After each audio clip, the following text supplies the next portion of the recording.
who's Alzheimer's. Yep. And I'm like, well, she used to be very heavy. Yep. And then she lost all this weight. And I don't think she really starves herself, but she doesn't take time to eat. And so now it's so far in. I don't know how you convince somebody else who's got responsibility that there's alternatives. Yeah. And maybe nutrition-wise, she needs food, she needs other ways, but it takes so much effort. Yeah. It seems like it's easier just to let them die. Yep. And that's hard. Yeah. It's hard to just watch. So, let's jump into that. When do you have to leave? 12:30. Okay. Guess. So let's just jump right in on that one. So yes, today is all about the connection between diet and mental health. We'll kind of get to the good stuff. It was mental health or brain, because this says brain, so I wasn't sure. All the same. I'll probably use those terms interchangeably, but it's all kind of the same thing. So we'll skip past like the brain facts. We'll cover that again afterwards, since you had a question about Alzheimer's. So we've spent millions and millions and millions of dollars in research and researching mental issues, including Alzheimer's, which is definitely on the rise. Mental health in this country is obviously very, very poor and getting way worse. Diagnoses of dementia, Alzheimer's, Parkinson's, all the way down to your run-of-the-mill depression, anxiety, OCD, ADHD. Like, it's just so prevalent now, and getting worse and worse and worse all the time. If we're talking about Alzheimer's in particular, we notice that people get to a certain state where they start forgetting stuff, and then they can't handle tasks, and then they're not keeping up in conversations. They forget things, and it's so tragic because they're oftentimes aware that that's happening, but there's nothing they can do about it. So they just suffer, and we all know, like, it's the suffering for that person exceeds and goes out to all the family that has to take care of the person, and they all suffer. So it's really tragic. It was just found out about 2 years ago that certain research in the Alzheimer's field was looking at, I think it's called tau proteins, and they've been funding millions and millions of dollars towards what they thought was kind of the cause. And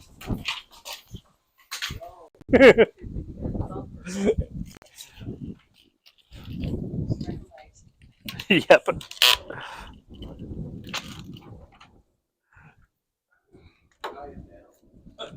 Last week I thought for sure it was going to blow up.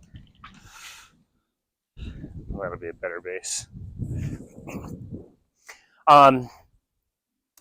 Anyway, they did all of this research into what they thought might be the cause and found out that it was all fraudulent.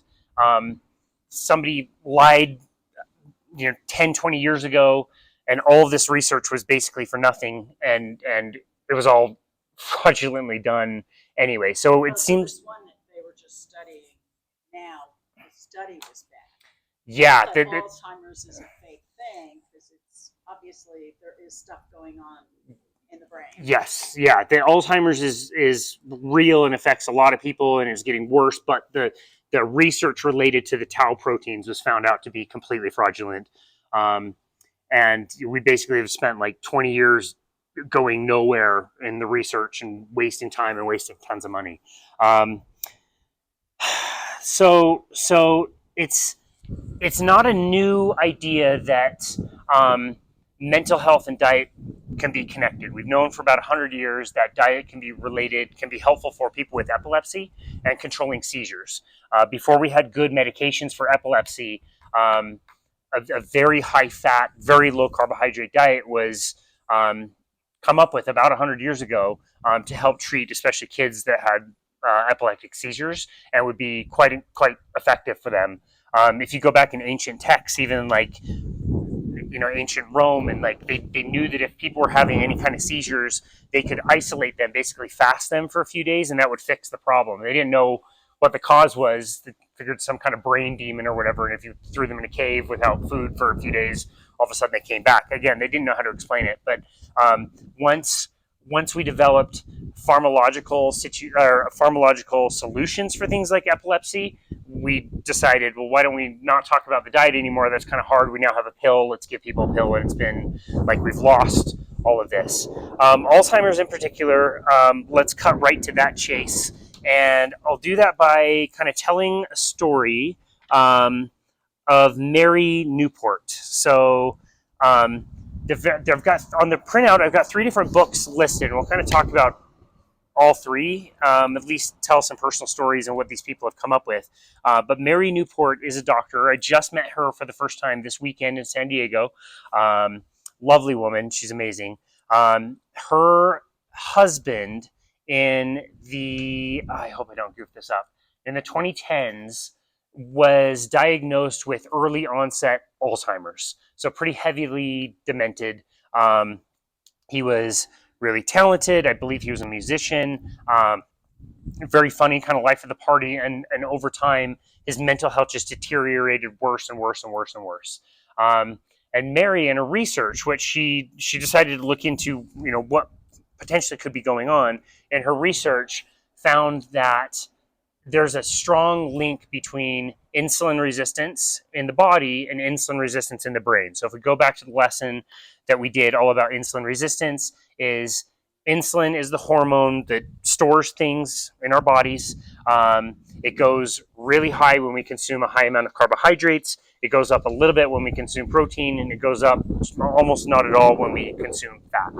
And so if we're constantly triggering insulin by constantly feeding on carbohydrate, constantly having high fluctuations of blood sugar and responding high insulin levels, the cells will become so full of fuel that they will resist. They'll try to say, I've got too much fuel, stop stuffing this in me, and they'll have less of the receptors to accept the insulin, which means blood sugar will then build up and become toxic. And this is the foundations of all kinds of different chronic diseases like type 2 diabetes, heart disease, high blood pressure, obesity, all these different things. So if that can happen inside of our body, the idea that it could happen inside of our brain would be about the same. And sure enough, with Mary's research, she determined, and other people have determined, that Alzheimer's is very much related to insulin resistance, and in fact, in lots of circles, is now called type 3 diabetes. So if the brain is surrounded by sugar, but it has already developed a resistance to insulin, and it's not listening to insulin anymore, and the cells of the brain are already overstuffed with sugar, they have too much energy anyway, then the brain of somebody with Alzheimer's could be swimming in fuel, sugar everywhere, but the brain is becoming more and more resistant to using that fuel. So basically you have a brain that is starving to death, even though there's tons of fuel. It just can't use the fuel anymore.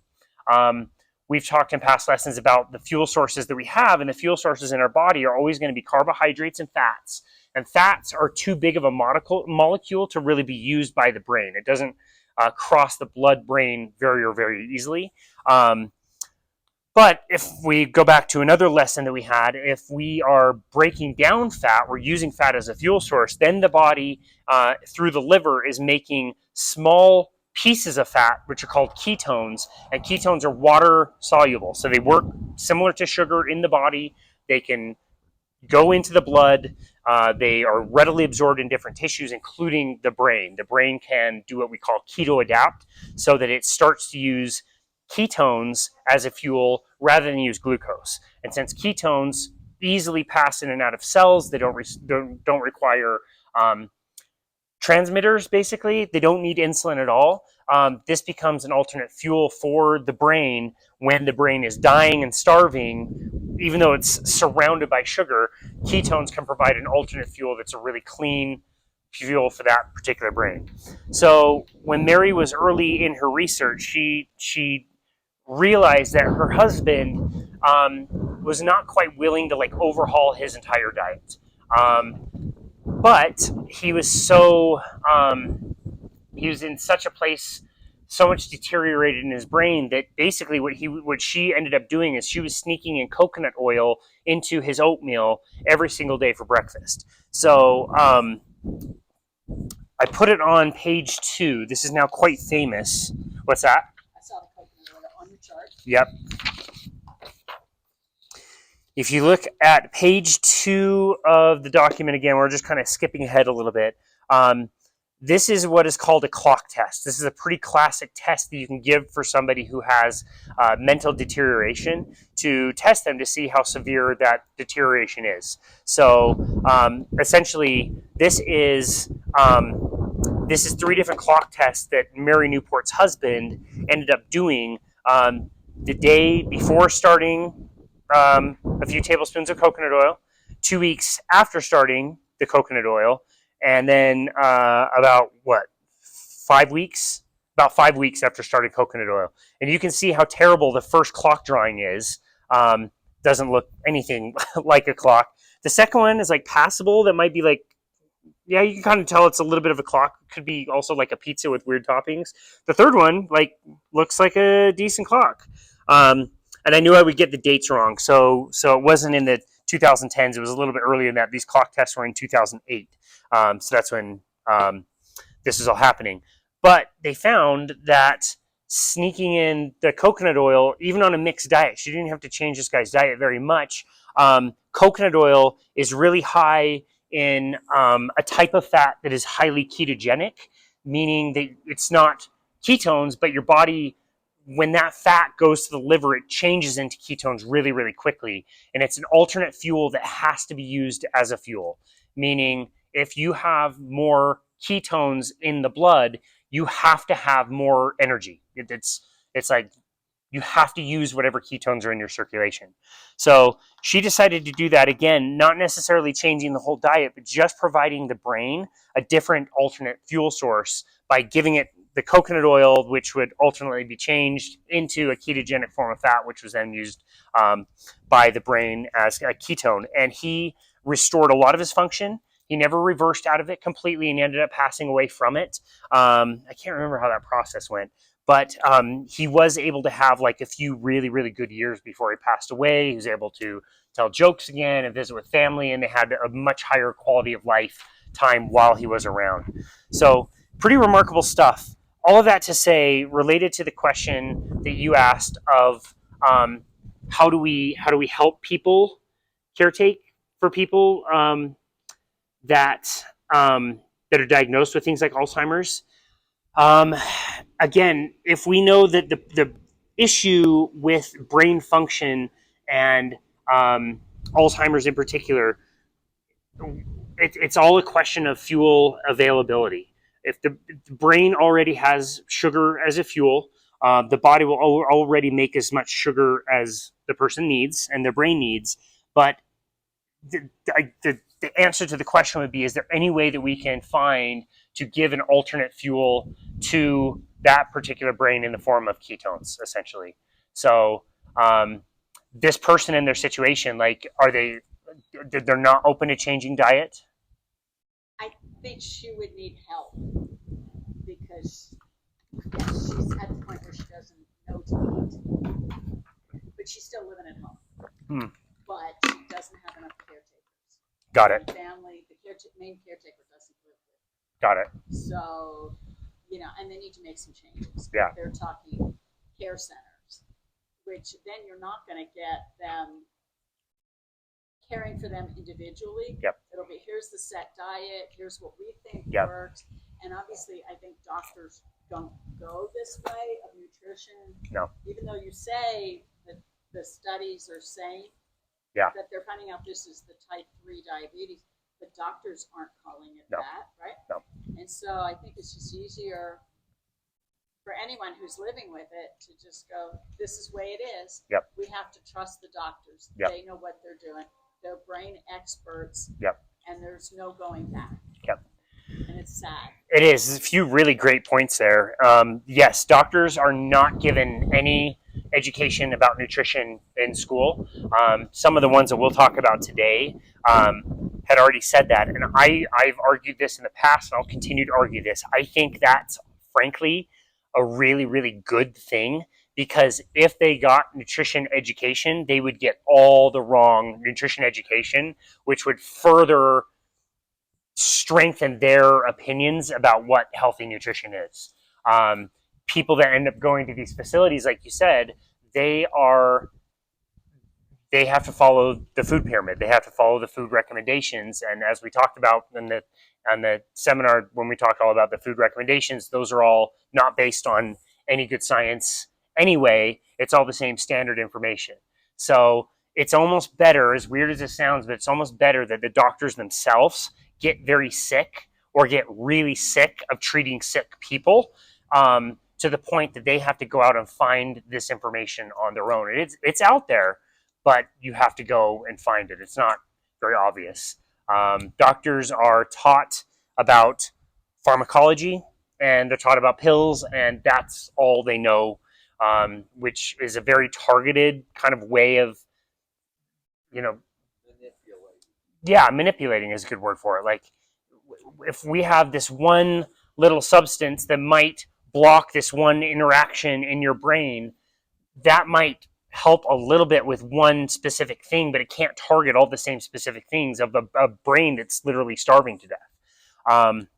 So yes, like right off the bat, if there's anything that they can find to protect the brain, to be able to reduce inflammation, but also fuel the brain, would be the things that you'd want to be able to try. So right off the bat, a whole foods type of a diet would be, that's where you can start with anything. So a whole foods based diet could be like fruits and vegetables, whole grains. You're buying ingredients that don't have lists of things that are in there that you can't pronounce. Obviously meat and fat would be a part of that. That would be one place to start. In the book, Change Your Diet, Change Your Mind, which is listed on page 1, Dr. Georgia E. talks about how to do it. And she doesn't make any specific recommendation about which diet to choose, but she talks about doing a plant-based diet, a kind of mixed omnivore diet, and also as far as like a ketogenic or a carnivore diet, and says any of those can be successful. You can choose which one you like, but each one has certain things you need to be like looking out for and different ways to manage things. But right off the bat, the baseline would be at least not providing the brain with the highest inflammatory foods. So, and again, standard American diet, the stuff most of us eat, highly inflammatory, has lots of sugar, lots of refined grains, and lots of seed oils. All are very, very, very highly inflammatory. So on the one hand, if we can eliminate those, and on the other hand, if we can provide whole foods, that would be kind of the way that we would want to approach that. This weekend, I met another woman who I've interviewed on the podcast. She has been bipolar for most of her life, has had manic episodes, in and out of the hospital, really severe treatment. As she was growing up, she just, like, the thought of eating meat just didn't sit well with her. And she's been basically a vegetarian her entire life. She reversed her her bipolar disorder with a plant-based diet that she still eats today, and she doesn't have any symptoms of bipolar anymore, and is off of all medications. So she got rid of the plants. She kept the plants. She eats eggs, which is really helping. But she is a vegetarian. Okay. Because I just wondered if she got over that aversion to meat. Not yet. Because, like, we have a granddaughter who will only eat chicken nuggets, French fries, and noodles. Yeah. And she'll eat some vegetables, but she will not, she just has these, no, just seeing the food here, eating the food, no, I will not. Yeah. And it kind of fits along with her mother, has similar things. But I just, always think with these children do better in their mental functioning and brain if they were off of these foods. Yeah. They're so highly processed. Yeah. But I can't tell them what to do. And when I babysit too, I give them the foods because they're going to eat it. But I was like, does those foods cause some of these behaviors? But yes. How do you get somebody to eat something when they won't eat anyway? Yeah, that's a really great question. And we've talked about this before, where like the reality of our situation, like what we're up against, is sometimes on the one hand, and what is practically working and what we can do is on this other side, and they butt heads all the time. It's very, very difficult. So the answer to the question: do the foods that cause inflammation also cause inflammation in our brains? Yes. So it's good that you've noticed that. Do people end up changing their preferences over time? I think oftentimes yes. I see it a lot. The best example that I would say, I haven't been able to find this movie anymore, but they made a movie in 2017 called The Magic Pill, which was all about very low carbohydrate diets treating a lot of mental issues and chronic disease. And in one of these cases, they showed a child who had autism and pretty heavy autism, and same kind of thing. Like she would only eat chicken nuggets, chips, licorice, just crap basically. And this little girl was a disaster, total disaster. I mean, meltdowns, screaming, like crazy behavioral issues. Could not pay attention to anything. The parents were just the poor parents just suffered with this child. And they, through learning that they could change this kid's brain through changing the diet, decided and committed to feeding the kid more. They slowly transitioned the kid off of processed foods and would cook things like steak and just basically just try to feed the kid steak. And they, through the course of filming this documentary, kind of filmed the transition period. And it is not pretty how difficult it is to transition somebody off of those amazing, delicious, hyper palatable, addictive foods that food scientists essentially create for us. And so the transition for this child was a disaster. The parents pushed through. I want to say it took like a week or two. Like at the beginning, the kid was like throwing the steak across the room and like didn't want to see any of it. But the parents realized like this is in our control. Like if we just don't bring this food home, these kids have to kind of eat whatever we have, and there might be some consternation and weeping and wailing and gnashing of teeth or whatever, but if we don't bring it in the home, they can't eat it. They have to eat what we do. We're the parents. And so sure enough, this child grew to like tolerate it, and then kind of liked it, and then really liked it, and then would be like ravenous for the red meat and wasn't really eating a lot of other things. It's something I've seen with a lot of people that I coach as well, where like you have an aversion to it, and then you might dabble and have a little, and it's like a little better, and then you have some, and then you might start with chicken or fish and then try a little bit of red meat. And again, there might be an aversion at first, but over time that starts to get better and better and better, and then all you want is red meat. And this kid's behavior completely transformed. Very calm, would pay attention, would not throw tantrums nearly as bad. The life of the parents was so much better, obviously dealing with the kid. And so it was just a complete night and day shift.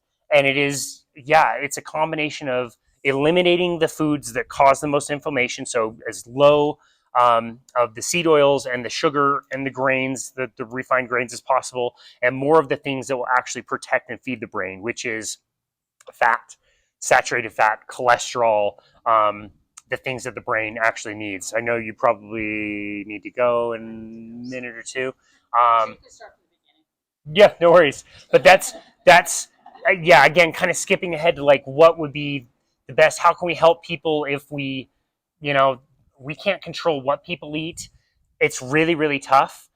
You're right. Like with this person that could be going into a facility, there is this window of time that if they can do anything to maximize the brain nutrients and minimize all the inflammatory things in the diet, she may never even have to go in the home at all. Think of the cost savings. Think of everything you mentioned, how terrible some of these facilities are. She will not have control of her food, and they will be beholden to the food guidelines, which means she's going to be eating more and more and more of the things that are only going to make it worse. So, as always, every week we say we try to be diet agnostic. We're not promoting one diet over another.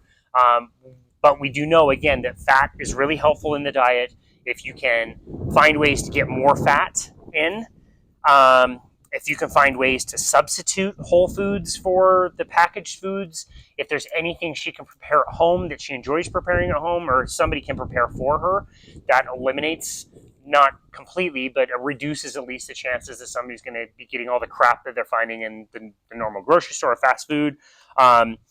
Things like fasting can really help.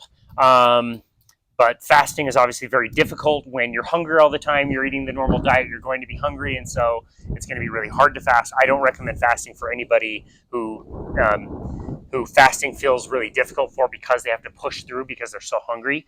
I think you need to address that first. But that would be the answer, to kind of cut to the chase of like anything that you could do either as grandma for the kiddos or a caretaker taking care of somebody who's already expressing the signs and symptoms of Alzheimer's.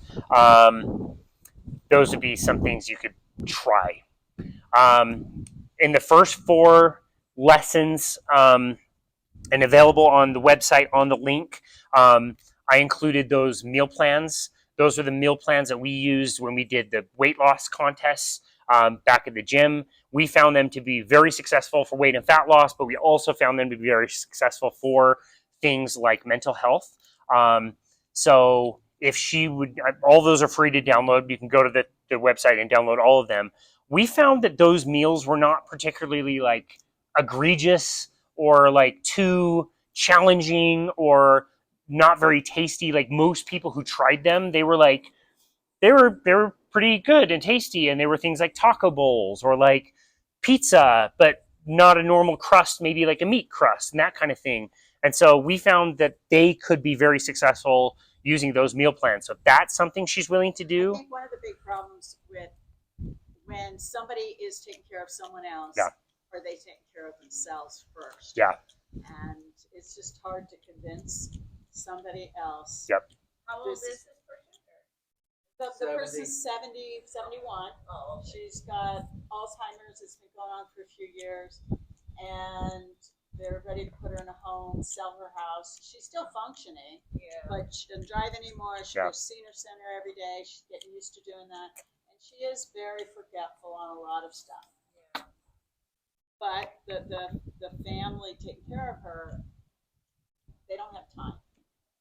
You know, and and she does live kind of alone. She lives with another autistic daughter who can't handle some of this stuff. So it's all just complicated. Yeah. It's our daughter-in-law who's got to take care of mom, but she doesn't live with her, and they need to sell the home, put her in a home, and there's still life in her. You know, the mother-in-law calls me up and we talk. You know, and she knows it's happening to her, but she doesn't understand what's going on. And why do they have to move me out of the house? And I believe it's the nutrition. She used to be very overweight and lost weight, but was working all the time, didn't have time for her. Yep. And she's probably doing all that advice that they tell you, Yeah. you know, low fat and high carbohydrates and loving up cookies Yep. and chips and Yeah. everything else. But I can't control it. I can't tell daughter-in-law what to do. It's her decision, and it's just easier to put her in a home. But they don't want to, you know. Yeah. There's all these years she could still have with her mom. Yeah. But if she's not functioning, it's not good either. It's so sad how common that story is. Like, it's hugely stressful for the family. And it's gonna eat up whatever inheritance Yep. they have in a nursing home. No, Yep. I didn't realize. I mean, the last 5 after my mom, it was, and then I can't believe how much nursing. I mean, it was like, It's so expensive. It's so expensive. Yep, so stressful. It Yeah. divides the families. Parents get worse. They can't remember their kid. It's terrible. And like to know that all of it is like treatable, reversible. Like I talk to people who have been diagnosed with Alzheimer's, and they don't have Alzheimer's. So again, things that you could try to whatever degree you can be successful is encouraging the intake of, again, the healthy things that will feed the brain, fat and proteins, animal fats and proteins in particular, meat of any kind. If they do a plant-based diet, that's fine too, but then they'd want to focus on plant fats as much as possible. Coconut oil, avocado oil, avocados, Coconuts themselves, they like to eat coconut. It's kind of a weird one. Olive oil. Adding as much of that stuff as possible to the diet will at least help a little bit. We talked about the clock test and the guy. She's done those clock tests, and I remember hearing about it. Oh. It gets worse and worse. And they have no idea they can't build a clock. They can't. What's the They have to draw a clock. Oh, So the okay. numbers and the arms, and it just gets worse. And numbers. It's on page 2. I've got a very friendly hornet by me. Oh, okay. Yeah, The clock, because I think I think that's That's one of the standard tests. Yeah, and they yeah. just can't get the numbers, and they're like, yeah. I did it right. I know. That'd be. And It's like every frustrating. time I forget some word or something. I'm like, I know that, and I'm like, I have this in my mind about Alzheimer's dementia, and I'm like, just because I'm forgetting a word or something. Yeah. And I'm like, no. It's Uh-oh. yeah, my friend. Darn it. Kill it. I'm not trying to kill it. Just get it away from me. Well, I know it's on her watching the wasps, and they're up there. Yeah, they're Are they? Well, there's some metal pipes. They get. I know. I was sitting in the chair, and all of a sudden, Oh well. there's this hornet that's underneath. They just build wherever they feel like. This one's friendly.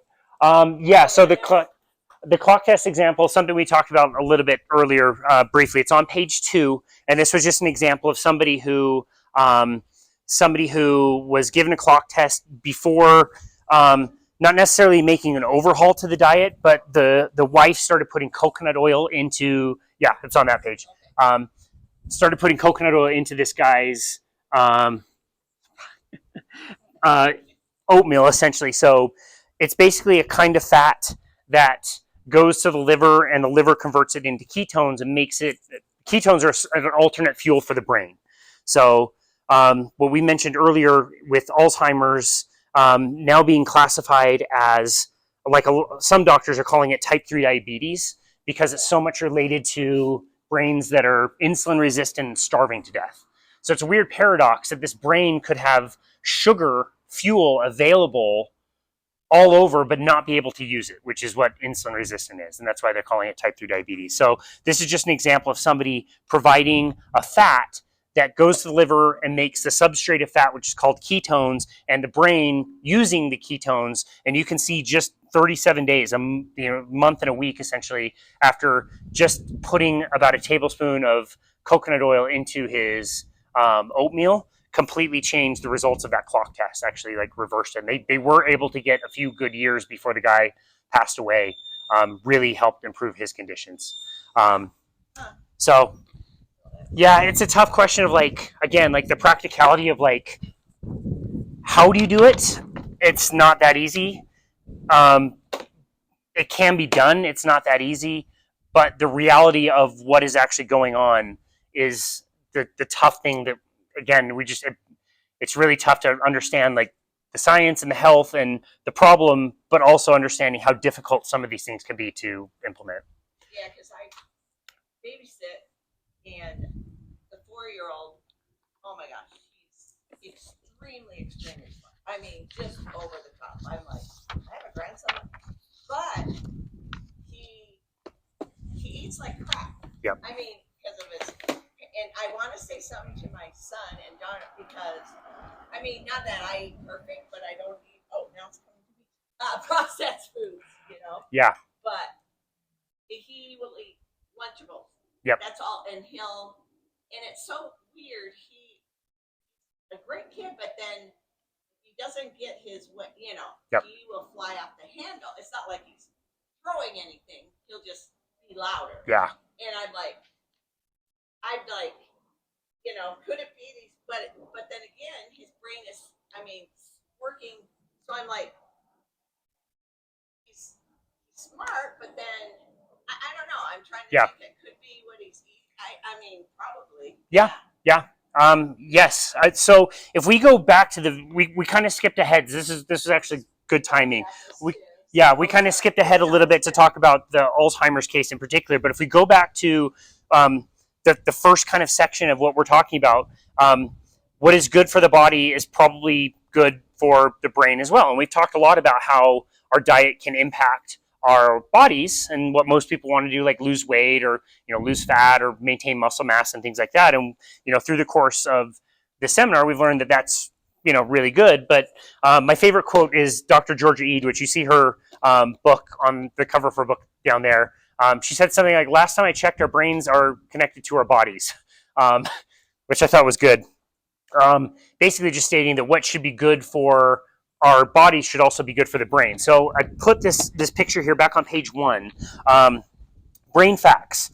The brain has the highest level of cholesterol than any other organ in the body.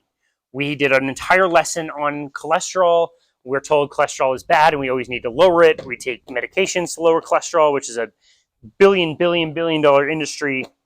That basically has been shown to do next to nothing for heart attacks, which is still the #1 killer of Americans, despite the fact that we've completely overhauled our diets and changed the way we use pharma to reduce cholesterol. Every cell in your body makes cholesterol. It is so essential. You can only eat about 20 or 30% of the cholesterol that's even in your body. The rest of it is always being made by your body. It is completely essential and healthy, and it's shown that the higher your cholesterol, the better you age. It's better for your immunity, all that stuff. So to say that the brain has the highest level of cholesterol than any other organ in the body probably means that components of fat, cholesterol is good for the brain.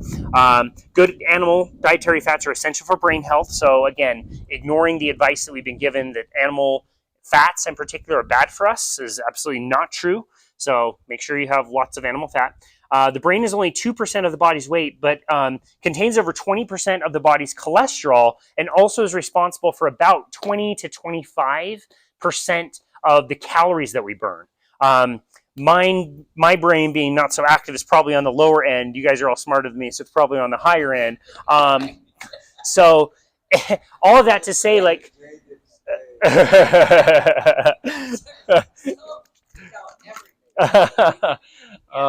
it just goes to show that like we have this very hungry organ for calories. It needs feeding, and it's made of cholesterol. It's made of fat.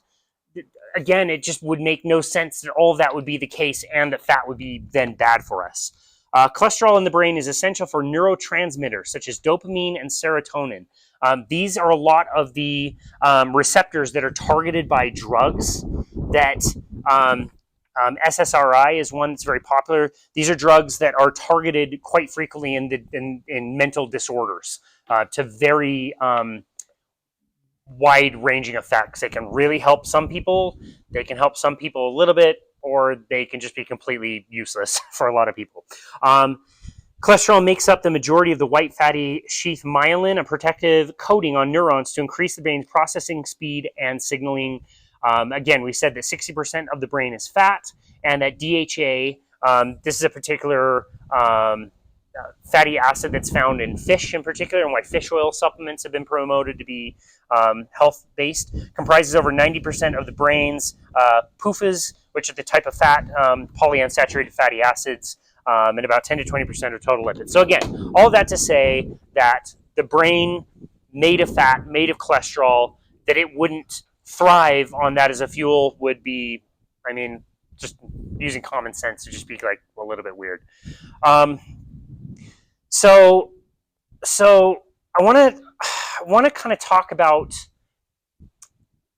the research that is involved with mental health and what is being called nutritional ketogenic therapy, nutritional metabolic therapy. This is like not goofing around run-of-the-mill. I'm doing the keto diet that the magazine at the cover of the grocery store says. This is now, we're not goofing off anymore territory. This is a targeted therapy using diet to treat moderate to severe mental disorders. This is now like real, like serious stuff. So I want to just kind of get into this by telling a few stories and a few backgrounds. So on page 1, I've got 3 different book covers of 3 different books. These have all come out in the last 10 to 15 years. The first one is the oldest. The one in the middle, Change Your Diet, Change Your Mind, is more recent. That came out this year. And Brain Energy by Dr. Chris Palmer came out last year or the year before. I've been fortunate enough to be able to meet all three of these people now. I previously met Chris Palmer and got to thank him for his work. And then just this weekend at the Symposium for Metabolic Health in San Diego, where I spent my weekend, I was able to meet Dr. Mary Newport and Dr. Georgia Eid in person. So we already kind of told the story of Dr. Newport. She was the one whose husband was treated with early onset Alzheimer's and helped treat his condition by just adding in coconut oil into the oatmeal of her husband's food, and just getting more fat in the diet really helped him. And she's done extensive research on Alzheimer's disease. So her book is called Alzheimer's Disease, What If There Was a Cure?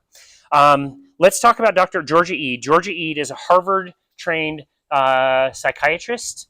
So conventionally trained at obviously one of the most respected, well-renowned kind of public schools, was given no education into nutrition. She, about 10, 15 years ago, had kind of, been doing her training, had gained some weight herself, wasn't feeling the best. So she decided that she wanted to go on a weight loss diet. And over the course of about 6 months, she started keeping a food journal, and she just was experimenting with things. She didn't do any formal training in nutrition. She just started to eat different foods and write down which foods make me feel really good and which ones don't make me feel really good. And sure enough, after about 6 months of just self-experimentation, she lost a bunch of weight. She found that her diet was like nearly 100% meat. And she was like, well, this can't be good for me. Like, I'm just doing this because I feel really good when I eat this. And she had only just been like jotting down what she was eating. And then she's like, well, now what? I'm going to die of a heart attack? Like, this can't be very good. So that's what started her research into making sure that like an animal-based diet would be okay and recommended, and would not kill her of a heart attack. And so after researching that, she found that there was plenty of research on the topic and felt very safe and secure in, doing that for herself. But she also found through this process that her own mental clarity had been improving by quite a bit. She wasn't diagnosed with any kind of severe mental disorders, but, brain fog and aging and all the things that we just associate with, like, oh yeah, you just forget things, or, you're getting older, that kind of thing. Those all things started to kind of get better. And so once she was confident enough that she would do that for herself, but she could also start to tell her patients, she started helping her patients implement these kinds of things in her practice, and actually saw that the foods that were making people's bodies thrive and lose weight and lose fat were also making their brains much, much better. So she ended up writing this book, Change Your Diet, Change Your Mind. She said it was like the hardest thing she's ever done, is putting all that information into the book. The book is wonderful. It's very, very good. It doesn't recommend necessarily a carnivore diet per se, but it does highlight what that would look like across the spectrum, whether somebody wanted to try a vegetarian diet, an omnivore diet, or a carnivore diet. She has a very practical plan for how to implement that. And she talks about kind of what we've already mentioned, which is like eliminating the harmful agents in the diet. So that's all the things that can cause a lot of inflammation. So getting rid of seed oils, sugars, and grains, and then focusing on whole foods, and also specifically fat in the diet at whatever level somebody can tolerate to be the fuel for the brain. So her work is amazing. She's an angel. I was so happy to meet her. I was, lucky that she even recognized me, but interviewing her was a huge honor. Brain Energy is a book written by Christopher Palmer. He's also out of Harvard, and he was working also in the field of psychology. He writes a lot in his book about how they even diagnose all the different things as far as mental disorders. Like there's this book, DSM-5, I want to say it's called, is our diagnostic tool to say whether somebody is bipolar, whether they have Alzheimer's, whether they have clinical depression or anxiety. It's just an absolute mess. It's really, really hard. All these things manifest in different ways, and the lines quite often get blurred. Like, was this brain fog, or is this clinical depression? Is this Alzheimer's, or is this bipolar, or schizophrenia, or schizoaffective disorder? Like, there's so many different disorders, and it's really, really difficult to diagnose one from another, from another, from another, from another. But the interesting thing is he started to notice that they all had commonalities. They all had things in common with each other, whether it was, Alzheimer's or memory loss or whatever. They all had common things. So his journey into this world started in 2016, where he had a patient who had schizoaffective disorder, to the point that the guy couldn't work. He'd started a medication which was somewhat helping him, not that well, but kind of sort of helping him. But it also a common side effect of pharma for mental disorders is weight gain. That's a really, really common one. So this guy with schizoaffective disorder was put on a pill, helped him a little bit, but he ended up gaining 100 pounds. And with all these different therapies that Chris Palmer was trained in, like talk therapies, and he's even gone as extreme as using like shock therapies for people and trained in all of that. He said, well, like, we're not really making a lot of progress with this. Why don't we just like, let's change our approach. Let's focus on weight loss, for example. Let's just do something for weight loss, and at least might make you feel a little bit better about yourself. And so he knew that, around the year 2000, he had lost a bunch of weight when he tried the Atkins diet. Also was very concerning for him because his cholesterol went really high, but he lost a lot of weight. So he said, why don't you just try this Atkins diet and see how this works? Sure enough, the guy went out, he started trying Atkins, so lots of protein, lots of fat, limited amount of carbohydrates. And he noticed that, yes, he was losing weight and he was feeling better as he was losing weight, but the treatments that they were doing were more and more effective. And this guy was like literally changing. His brain was changing. He ended up getting a job. He felt so much better. He could communicate. He could make eye contact. Like all these things were shifting in his body as he was losing all this weight. And that led Chris Palmer down his search of like, okay, all of these things are separate diagnoses, but they all have commonalities. What are some of these commonalities? And the thing he discovered through his research and research that had already been done was that mental disorders, he'll strongly make the argument that all mental disorders are disorders of the mitochondria in the cells in the brain not being able to produce energy. Mitochondria are we call them the energy powerhouses. You have trillions in your body, and that's what makes energy. And so if the brain has something going wrong with it and it's not able to create energy inside of itself, the brain essentially starves. And that is what happens in, again, for example, Alzheimer's, that we now call type 3 diabetes. The link to diabetes is that you have sugar, but since you're insulin resistant, you can't use the sugar anymore. The cells say, whoa, we already have way too much sugar inside of ourselves.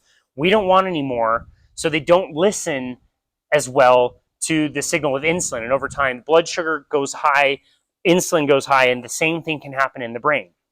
And he discovered, again, through his research, that all brain diseases are diseases of broken or improperly working mitochondria, essentially mitochondria that are starving, even though they have the presence of the fuel source. They're not accepting that fuel source in anymore. And all mental disease has that commonality.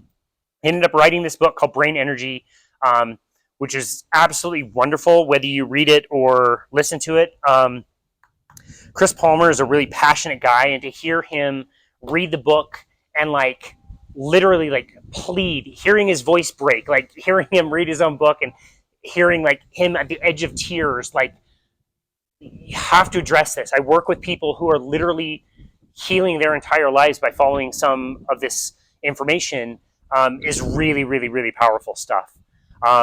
So those are some resources, and I just wanted to include those personal examples in there because I think they're all really, really helpful. I also wanted to include some other stories that I have collected through the podcast.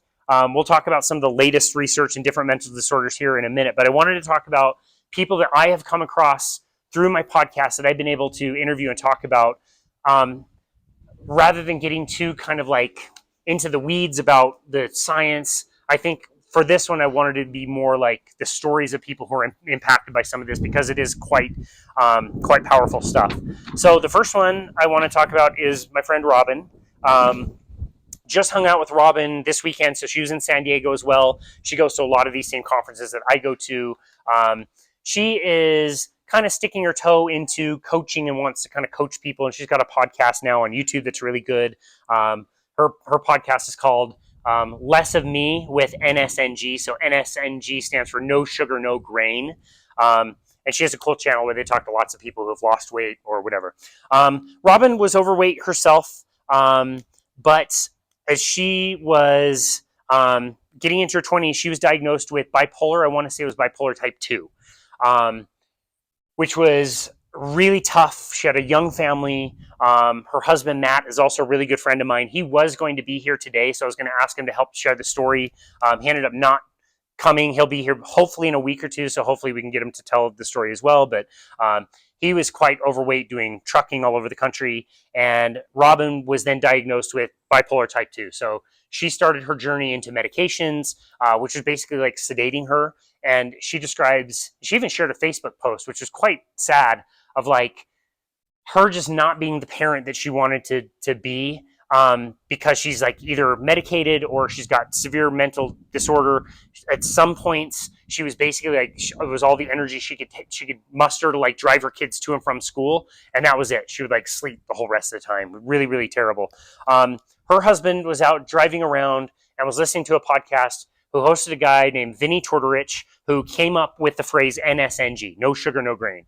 Matt himself was way overweight, completely miserable, sitting in his car, eating all this like crappy food, and he would listen to this guy, and like this guy wasn't trying to sell anything. He didn't have like supplements or like, you know, coaching per se. It was just more like he discovered this and wanted to tell people like just eliminate sugars and grains. And he thought, well, I can wrap my head around that. I think I could try that. It seems easy enough. If you don't eat sugar and grains, you just eat everything else that's not sugar and grains. So that's like whole foods and meat and fruits and vegetables, if you like. So he started to implement that into his life. Robin was very, very resistant. Here we go again, another diet, another stupid thing to lose weight. She didn't want to do it. He started doing it. It ended up losing weight in the beginning. She finally got on board and realized that not only did she start to lose weight, but she started to feel much, much better in her bipolar symptoms. And eventually, Robin ended up getting off all of her medications. She does not take any. Again, spent a lot of the weekend with her. We were third row in this conference room. It was 8 a.m. until 6 p.m. every single day, where you're learning very complex, complicated, latest studies, back to back to back to back. And she just sits there, just totally calmly, takes notes, understands everything, is totally present. We did dinners from time to time. Brazilian steakhouse one night we went to was great because we just eat all the red meat that we wanted. And she has completely healed herself of bipolar disease through her diet by eliminating the highly inflammatory foods and eating more of the foods that are very healing. I wanted to include her story in there. I wanted to talk about another one of my friends, Brett Lloyd. I have not been able to meet him in person yet. He does live in Florida, but he describes his life as absolutely miserable, depression, suicidal, just like would just get in fights with people. He was miserable to people. Like his life was just not happy. It was pretty severe depression that he had to suffer through. He eventually started to figure out some of this information as well. And part of his healing story was he found recreational marijuana as part of the story. Not everybody's cup of tea, but it actually really helped him. He found out again about this information. He started to change his diet and started to move towards a very low carbohydrate, therapeutic kind of ketogenic diet that eventually was like a no carbohydrate carnivore diet.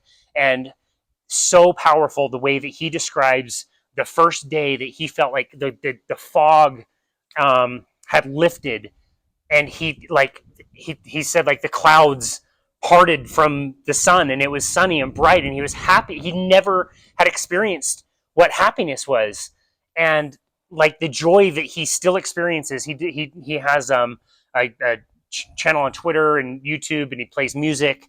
But when he talks about like eating this really kind of restricted diet that's mostly just a lot of meat and fat, but he still to this day, after years of doing this now, every single day for him is pure joy and happiness. He completely fixed his severe depression, which is quite an amazing story. Again, he's somebody that I talked to on the podcast. I haven't yet been able to meet him in person, but I'm looking forward to that one day. Another person who had a really interesting story is Dr. Ian Campbell. He's in Scotland, so I've not yet to meet him as well. But he now studies psychiatry. He was also diagnosed bipolar and described how with bipolar, you'll be manic for weeks or months, which means you have high energy, you get a lot of stuff done. It almost sounds like being on like a cocaine bender or something where you just have tons and tons of energy, but it's always followed up by a period of great depression, very low. Some people get suicidal, very low type of energy. He now does research in this field. That's not what he was originally doing. And his story of changing his diet, also because he heard that Atkins would be good for weight loss, and noticing that after a few weeks on this weight loss diet, his brain was then feeling better. And he described the same thing. He was on a bus one day, and he's riding along on this bus and looking out the window, and he just noticed that like things outside were like really nice, and he felt this feeling of like happiness. I remember he quoted to me like, that was the first time I thought like, oh, could this be what like normal people feel when they feel happy? I've never felt this before. And sure enough, his diet helped reverse his bipolar symptoms, and now he is doing research in the field of mental health through changing diet, metabolic health through metabolic psychology. One more really, really cool story. I have to tell this because part of the group that Dr. Ian Campbell is working in is being funded by a nonprofit called the Bazooki Group. Does anybody know the game Roblox? It's a kid's game. Yeah, it's a kid's game. Basically, this guy developed this computer game called Roblox. I guess it's like Minecraft or something where it's really popular with the kids. I'm too old for that kind of crap, but it's really, really popular. I'm too old. I'm too old for that kind of crap. You young whippersnappers might be just fine, but me, yeah, I'm aged out of that. So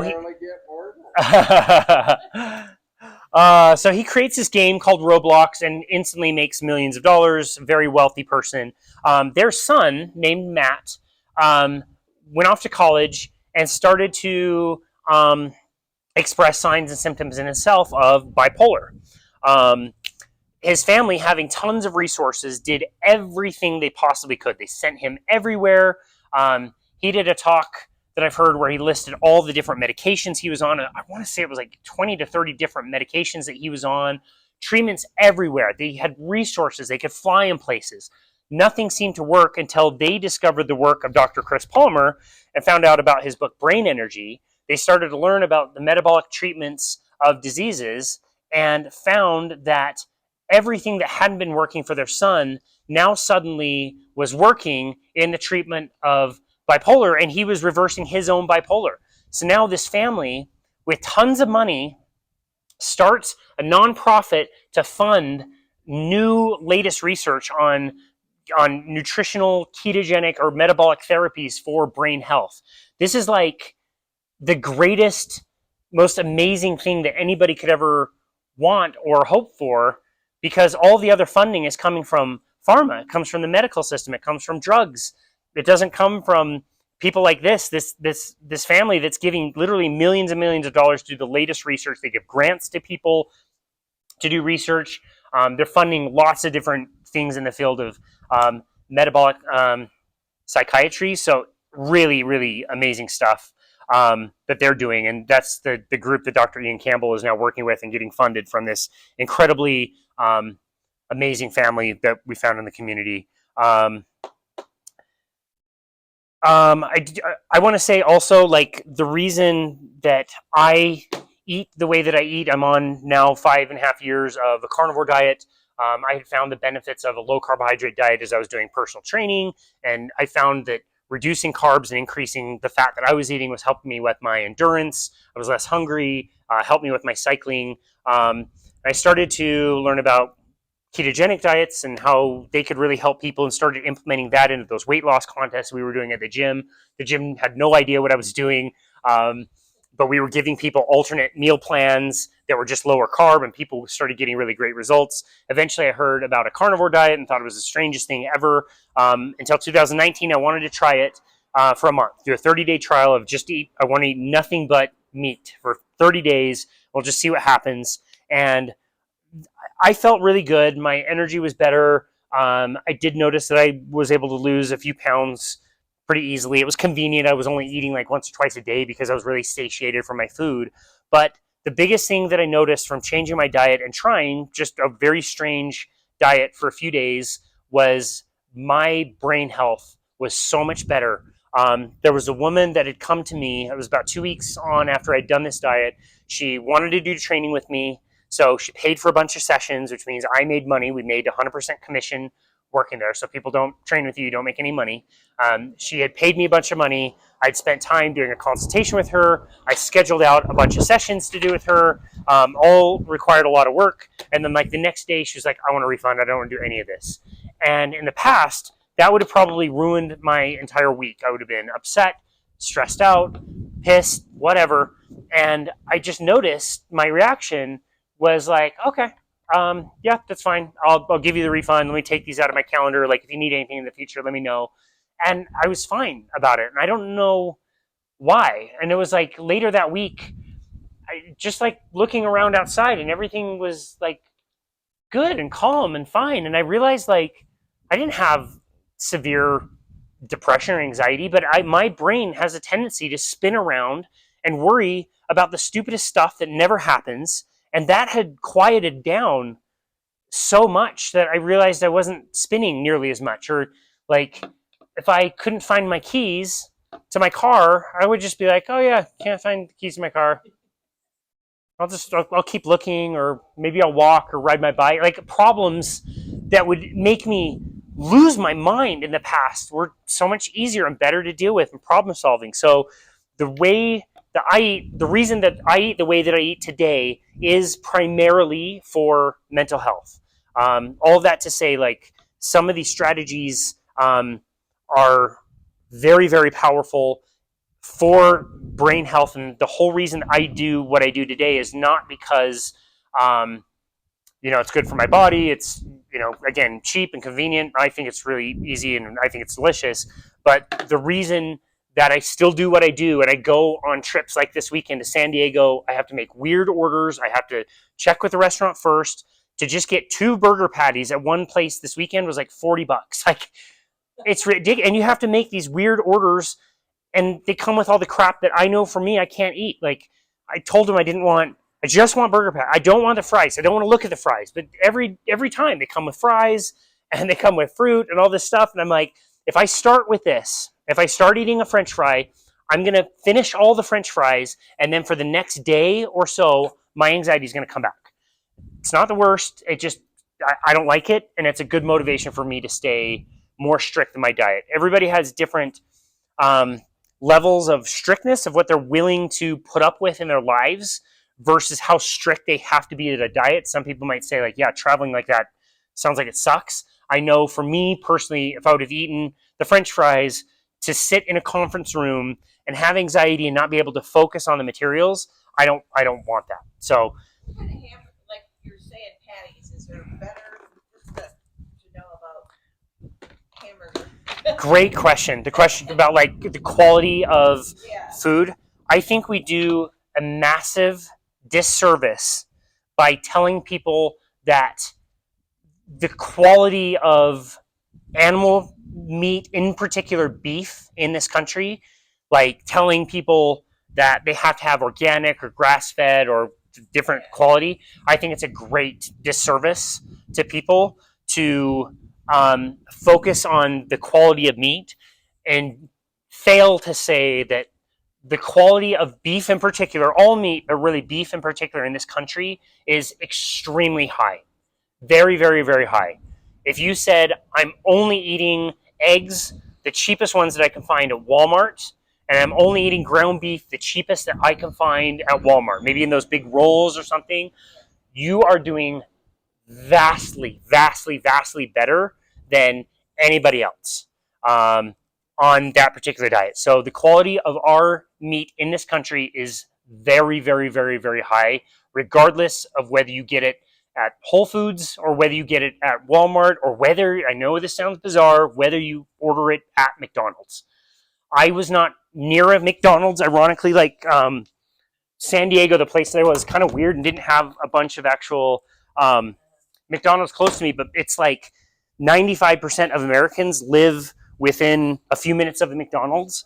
A McDonald's hamburger patty is 100% beef. Remember they had that scandal with the pink slime stuff? They can't have that happen ever, ever, ever again. And so their meat is guaranteed 100% ground beef without any added ingredients. They cook it on the grill without any seed oils, and it's really delicious. And anybody can access that for a few bucks. If you know how to make the order, if you ever have questions about this, let me know so I can give you the script. Like literally you need a script to say like, I need to make an order. Yeah, because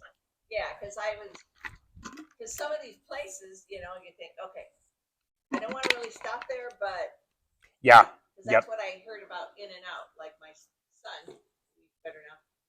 He would just order the hamburger with lettuce. Yeah. So, Yep. Yeah. You can look up the In and Out kind of secret menu stuff. I think they're called Flying Dutchman. Is just the burger patties with the cheese. Okay. I was traveling earlier this year, and there was an In and Out very close to the conference I was staying at. They were great. They were super good. In and Out's a great option. In and Out, they don't even have freezers in their stores. That's all fresh. So they do have refrigerators, they just don't have freezers. So they don't freeze anything. That's a really great option. The McDonald's script is you have to pull up, to the drive-through, say that you need to make an order from the a la carte menu. And then you just wait. You give them a second. It's usually a 16-year-old that is new. They'll have to pull it up. But then you just say, basically, I need to make an order of X number of ground beef patties. There it is. However many you want. Normally, I'll order 4, 5, 6, just kind of depending on how I'm feeling. Just say, what's that? They're quarter pounder, but they come out small. The quarter pound is before cooking, so it is they're bigger patties, but they're still not. They're not that big. But you just say, I want to order 4, quarter pound burger patties. Just that, without anything. You can order, condiments or cheese or whatever. But if you just want just the meat, that's all you say, and then you stop. And they have to make them fresh. They don't have ground beef patties just sitting around, so you get it fresh. It's piping hot, and they are very tasty. One of my friends just did a taste test video where he ordered from Burger King, Culver's, McDonald's, and I want to say Wendy's. They threw out Wendy's because they found out Wendy's was cooked in seed oils. The other 3 were not, but they found that McDonald's won the taste test and was also the least expensive. It was like $2 a patty, kind of a thing. But it's a great question about quality, and my answer would be the quality of all of our ground beef in this country is very, very, very good and very high. Regardless of where you're getting it, however you're doing it, if you want to do grass-fed, grass-finished, if you have an ethical reason why you want to do that, there may be a slight difference in the quality of the beef or the taste of the beef, but I think they're only slight, and I think it's a disservice to tell people that whether you're getting your food from, again, Whole Foods or whether you're getting it from Walmart, I don't think it matters. It doesn't, okay, because even because I would buy the lower fat too, but Yep. It's better not to, really. Really, yeah. It's all of the proteins that we get come with fats. So right off the bat, you just don't want to avoid the fat. Right. And you can kind of go by what you think tastes the best. I think having a higher percentage of fat tastes better, makes better burgers, I think, having the 73. Because I used to, low fat, well done. I know. I was like, these are awful. Those aren't very good. These are awful. That's cardboard. So, and then Hockey pucks. thought I would always want, I'm like, no, I want to change it. At least I want to change to medium. Yeah, nice. Because I'm like, I don't want to eat those anymore. Yeah, good. Yes, and hopefully through this series of nutrition discourses we've talked about, consuming fat for heart disease, weight loss, weight gain, mental health we're covering today, the brain, the body, all of the cells of our body, everything loves the fat. So make sure you're having fat. I would always choose a higher fat percentage on that note. And the good news is, so few people are tuned into this that like your local butcher would give you all the fat that you want probably for free, and the cheapest ground beef is the highest fat percentage, generally speaking. So yeah, when we're talking about like the practical, like how to implement these kinds of things in your own life or with your loved ones, the practical things we want to talk about is we first want to find what are the foods that are going to add inflammation, are going to be inflammatory, and are going to cause damage in the body, in the blood vessels, in the gut, and thus in the brain. And so right off the bat, we did that lesson where we talked about the three major things we want to reduce as much as possible: the seed oils, the refined grains, and the sugar. The less you can have of all of those things is the very best way you can help your mental health. That's eliminating the things that cause the damage. So seed oil, sugar, and grain. Yep. Again, if you just think like really simply, like the reason I love when people do NSNG, no sugar, no grain, is it's so simple. I don't eat sugar. I don't eat grain. Okay, well, what's left? Like, you didn't say anything about seed oils, but if you're not eating sugars and grains, you're not eating a lot of things that seed oils are even in. You just want to make sure you're not like cooking a steak in, frying a steak in like canola oil or something, which would be gross anyway. But by the nature of eliminating sugar and grain, you're also eliminating, for the most part, seed oil. So that's kind of step one. Step two is to then include all of the foods that are the most nutrient dense and energize and protect the brain. So this is where we do want to include lots of fat. We want to have lots of protein. Those two foods are found together in nature. Those two foods are satiating, meaning you eat them until you cannot eat anymore. Like when me and Robin and her husband Matt and this other woman, I believe her name was Janet, all go to this Brazilian restaurant on Thursday night. We're all very low carb or carnivore. We go to an all-you-can-eat Brazilian steakhouse. This is our heaven, right? Like we're going to be there for hours, right? We'll just keep it coming. We will ask for the most rare part of the steak. We want the fattiest. We want the stuff that everybody else doesn't want. And it's an all-you-can-eat buffet smorgasbord. You think you're there for hours and hours and hours. Happens every time. The table of the four of us, we just have like this one last piece, and it's like, I don't even want it anymore. I'm stuffed. You get that way every single time with proteins and fats together. That does not happen with ultra processed foods.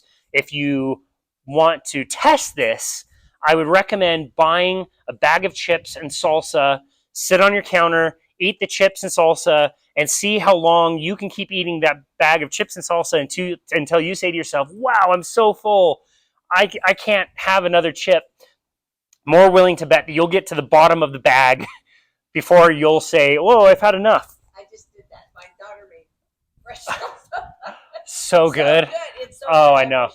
There was a chip you could eat with that wasn't. It's shocking. I'm like, oh, this is so good. Where did the bag? First of all, they don't fill the bag nearly as much as they used to. It's all fluff and air anyway. But like, it's crazy how quickly you just get. I ate the whole thing. I didn't even know. Yeah. Buy the entire case. Exactly. Yeah. So proteins and fats are satiating. So that's another benefit, and they do provide the fat that provides the fuel. The body takes fat, makes ketones. Ketones are a water-soluble alternate to sugar as a fuel source for the brain, and the brain loves it. It prefers it when it can get it. The heart prefers ketone energy as a fuel source when it can get it. This is why you never hear of heart cancer. We have every other kind of cancer, but you've never heard of heart cancer. There's like 5 cases a year or something. The heart will preferentially burn any ketones that your body is making because the heart is a pretty essential organ, obviously, so is the brain. So by eliminating the processed crap and by including the healing foods, the proteins, the fats, the carbohydrates, especially from animal foods. Also, if you don't need to do, if you don't want to do like animal foods, you want to do plant foods, plant fats are really essential. So that would be things again like avocados, olives, coconut oil, avocado oil, olive oil. All of things are great to include. Don't fear the fat. You don't need to go out of your way to consume tons and tons of fat, but you don't need to be avoiding it at all. A bunch of olives is good for Yeah. that. Yeah, that'd be fine. If you do good with some of those plant foods and don't don't have any kind of reaction to that kind of thing, I think olive is pretty safe. The fats that come, they're fruits. Olive is a fruit, not often thought of one. Avocado is a fruit. Coconut is a fruit. Those fats are fats that you can put in your hand and squeeze, and fat would come out. So those are healthy fats. You like an avocado. If you squeeze an avocado with your hand would be gooey and would have a lot of fat because that's what it's made out of. So that is very different than plant fats that come from seeds. We talk all about seed oils, but canola oil, soybean oil, those kinds of things are not taken from fatty fruits. They're taken from seeds. Where's my watermelon? I'm sorry. Yeah, only sugar, unfortunately. But that's just. But then it's sugar in, but it's still bad sugar then, I guess. So the sugar is sugar. When you consume any carbohydrate, broccoli, a donut, a sugar cookie, juice, when it gets into your body and gets absorbed into the bloodstream, it is glucose. All carbohydrate breaks down to glucose. So whether it's a fruit, whether it's broccoli, whether it's a sugar cookie, all of it will be sugar inside your body. Now, that's not to say that broccoli is probably way better for you than sugar cookie is going to have a lot of sugar. Broccoli is not going to have very much, or it's going to have fiber, so it's going to be longer to break down. So the sugar you get is more even. It doesn't rush into your body really, really quickly. But all carbohydrate is sugar in the blood eventually, whether that's watermelon. Now, hopefully, you get not tons of watermelon, but some watermelon. And maybe it's only good sometimes of the year when you can even get good watermelon. So it's not like all year, all day, forever, watermelon. Unfortunately, it would be nice if it was like, yeah, it's the season of watermelon. I'm going to eat a lot of these when I can. Yes, the sugar got into my body and triggered insulin. Yes, I stored fat. That's what insulin does, is store fat. But there's a winter time when I'm not going to get watermelon anymore. And then the insulin goes down because I'm not eating as many of the carbohydrates. And now since I'm low insulin, now I'm burning fat. And fat is the fuel. And you're releasing all the stuff you already stored. So yeah, if it were seasonal, if we didn't have the supply that we have today, like sugar is just so available everywhere, it's in a huge supply. Nobody would say that like watermelon is like bad for you, or like fruit is like bad for you. It's like pineapple, is that the same way? same kind of thing. So another tricky thing is we have modified all of our fruit to reward sweetness. We love sugar. We're addicted to sugar. It's a chemical. So when we're, growing apples, for example, we bred together all the components of the things that we like the most from the plant and came up with not just an apple, but like a red, delicious apple. That's not like a normal, that's not an apple tree that would just grow in the wild, if that makes sense. That's like crab apples. Or in fact, like a few streets over, there's a pear tree. And these things are tiny. They're not ripe. They're not ready yet. They're not very big. That's not a Bartlett pear. A Bartlett pear is something we created. When I lived in Brazil, bananas. Like there's so many different varieties of bananas that are smaller. They come in different sizes and shapes and all kinds of things. When you go to the store, the Cavendish banana, which is the banana that we use here, and it's almost all sugar. A normal natural banana would have lots of seeds that would be really tough. A Cavendish banana has very little or just that one seed. But same. You asked about pineapple. It's the same kind of thing. We breed all of our fruit for the sugar. And so a pineapple today is vastly different than what a pineapple would be. And you can get pineapple in Salt Lake that would have never been able to happen, 50 years ago. You would not have seen a pineapple in the store unless you were in Hawaii and it was, oh yeah, there you go. Yeah. We went up, saw all the different. Yeah, cool. Yeah. Yeah. Be interesting to know whether they have a growing season of pineapple or not, if it's always continuous or they have a season with that or not. I don't even know that, but yeah, that would have been a good question for him for sure. Yeah. So again, when you're, I'm not to argue that fruit isn't okay for some people. For me personally, again, it's just my experience. This is what we're going to talk about next week actually is moderating or abstaining. I preach to my clients that they should be able to moderate to the degree that they can, meaning have the treat, have the ice cream, have the dessert, make it occasional, don't do it all the time, make it be a special occasion like I said, and then try to get back on to what you would do most of the time. Unfortunately, for as much as I promote that, if I have a fruit, I, about 20 to 30 minutes later, without fail, have really severe hunger.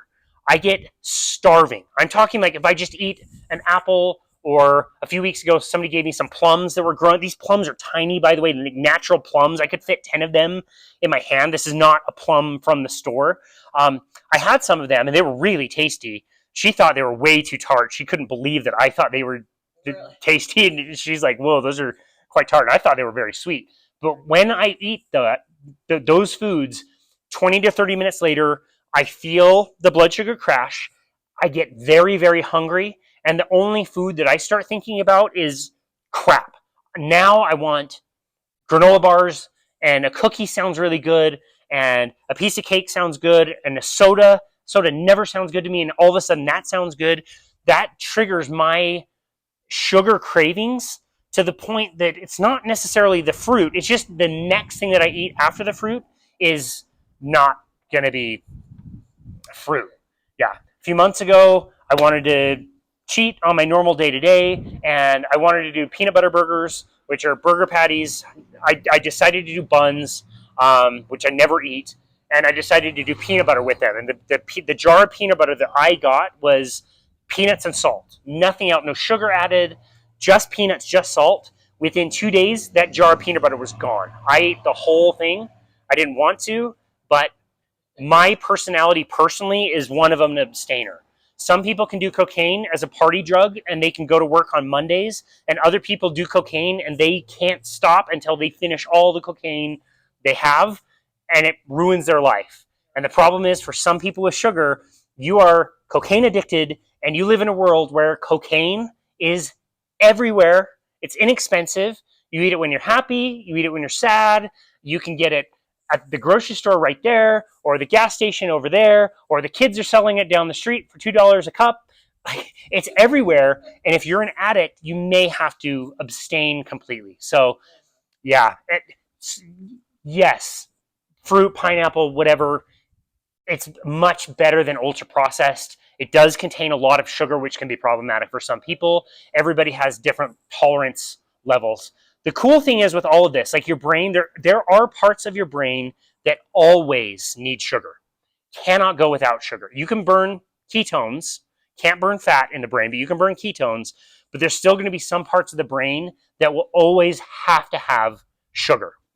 The cool thing is your body can make the exact right amount of sugar for you all the time, constantly. It is not essential in the diet, it's essential in the body. So if you are like me and know that you have to abstain from carbohydrates and sugar and don't eat any of them, that's okay. Your body will just make the continuous amount that you need all the time. And that may be the way the body prefers it anyway. But like I said, we'll talk more about that next week. The last thing I did want to mention, we'll talk about this in great detail on the last seminar we do, where we kind of tie everything together and talk about putting this together and other things. Is one of the best things you can do for your brain is stay active. If you would have told me 5 years ago that exercise is better for the brain than it is for the body, I would have said you're nuts. Like, of course you exercise for your body and to lose fat and have muscles and all that stuff. And yeah, I think most of us know that when you get moving, you feel a lot better. But I would tell you right now, as a personal trainer, I feel more confident saying that the exercise is the most beneficial for our brain than it is anything else. So whatever kind of activity you enjoy, stay active, stay moving, be outside if you can, play sports that you like. Just being active is one of the very best things for the brain. To conclude, I wanted. Moving is good to avoid. Moving is good to avoid the bee. Yes, the friendly bee. I did just want to wrap this one up by saying I thought this was quite cool. So at this conference, the Symposium for Metabolic Health, Thursday, Friday, Saturday, Sunday, 8 a.m. to 6 p.m. This is all we did. Like, we got some breaks, but it was like 45-minute presentation, 30-minute Q&A, next person up, and it just, we went through. We were supposed to take breaks after every presenter, and oftentimes the questions from the audience were so good that we would just keep going. It was long days. I was able to make it to the beach on yesterday on Monday for like 2 hours, and that was lovely. But like, to be in San Diego and like spend my time in a conference center, that's how important some of this stuff is. This was a very medical centric conference that focused there was mostly doctors who were there. A few lay people like myself and a few people like my friend Robin, who is, again, getting her toe into coaching people, but she's more gone through it and is interested in some of this stuff.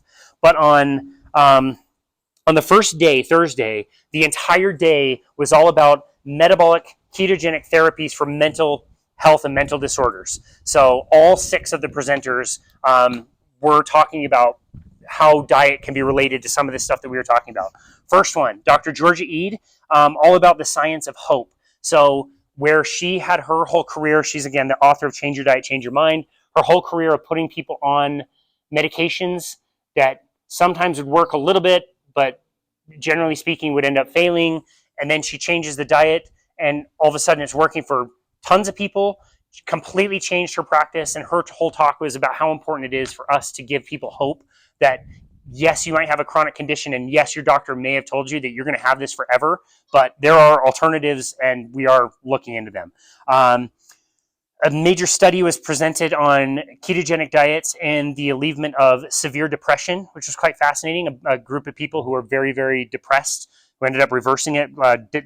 Data was revealed as far as that goes. One of my absolute favorite people, Nicole Laurent. I've interviewed her 4 times on the show. Finally got to meet her in person this weekend.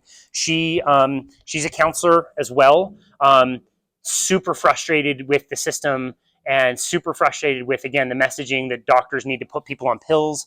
And in her own opinion, like, there is no pill that can do what diet can do for people. If there was, they would be throwing parades in the street for this particular drug. It's like Ozempic. Everybody knows Ozempic. Ozempic can do like this much of what changing the diet can do. But she presented a case of a woman named Lauren, who I'll be able to interview, I think, this week. We had it scheduled for 2 weeks ago. She had to cancel last minute. But she was diagnosed with schizoaffective disorder in her 30s, and has completely reversed out of all of it as a completely normal functioning human. The next presentation was Dr. Brett Scher, who is a cardiologist who then now started working with that family's nonprofit, the Bazooki Group. He interviewed on stage somebody named Rachel Hanna. Is that her name? I had a good flip her name. Hannah Warren, excuse me. Hannah was diagnosed type 2 bipolar. I've also interviewed her, and I got to meet her in person. She reversed out of hers without medication on a plant-based diet. So she was able to do it with eggs as her only animal food, but she just thinks eating meat is gross and has never done it her whole life. She was able to do it and eating mostly plant-based, which is super cool. We had a guy named Guido, a PhD. I can't remember where he was out of, but he presented data on study related to ketogenic diets and anorexia. So anorexia is a really interesting one because you're told as a clinician that, like, the last thing you want to do for somebody that's been restricting their food is put them on a very restrictive diet. but we're getting some amazing data where people are restoring their brain health, and the data that he presented on anorexia, where people were rating themselves, like how their depression was, how they're doing with their condition over 12 weeks of a very low carbohydrate diet, their symptoms got way, way better. Really amazing. And then the last one, a woman named Lori, also a lovely lady, I'll be interviewing her in the future, presented their case study all about severe depression and anxiety on this way of eating. So just to say, like, there's some really cool research that's being done related to diet and mental disorders. Hopefully we can change the conversation, because like all of you know, dealing with some of this in the family, it is very stressful. You got to be, there you go. It was right on your hand, very close. But yeah, the suffering that people go through is quite severe, and the stress and all that stuff, when this is something that not only can you prevent, in my opinion, but also reverse out of. So Well, thanks for coming. yeah. 2 more.